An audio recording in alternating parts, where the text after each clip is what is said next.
This Shabbos is Parshas Pinchas. There's an interesting thing in Parshas Pinchas. The census is taken, and Dan, the tribe of Dan, had 20,000 people more than the tribe of Benjamin. And yet, originally, Dan must have been one of the smallest tribes. In fact, Dan himself only had one son, Hushim. That's it. And Binyamin, it seems, had the most number of children. He had 10. So he had a 10 times head start on Dan. And yet, when all was said and done, Binyamin had 20,000 less, as we just said, than Dan. How'd that happen? In fact, there's an interesting curiosity, which maybe or maybe not played in.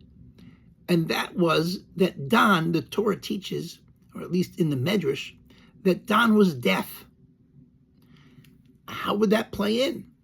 If anything, we would today say, we try and speak in a pleasant way about everybody, but the fact remains, it's a serious habit, especially in the ancient world.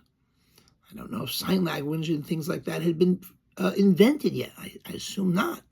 So it was a difficult handicap to get over. And yet, somehow, he fathered a tribe that was so much bigger.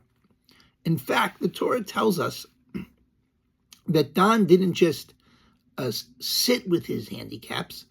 He actually ended up utilizing them in a certain way.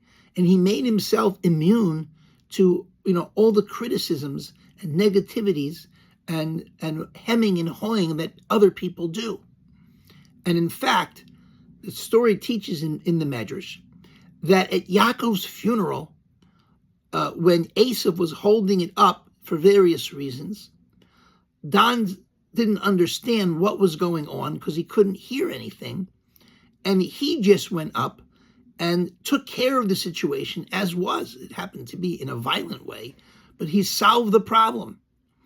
And when all was said and done, sometimes not knowing what's going on is better than knowing what's going on.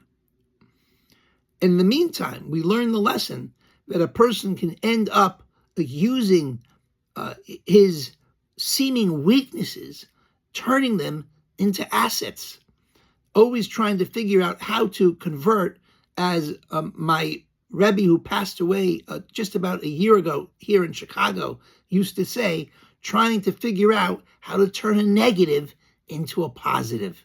And with that, we'll wish you a good Shabbos and wonderful Shabbos, and look forward to seeing and sharing Torah with you again soon.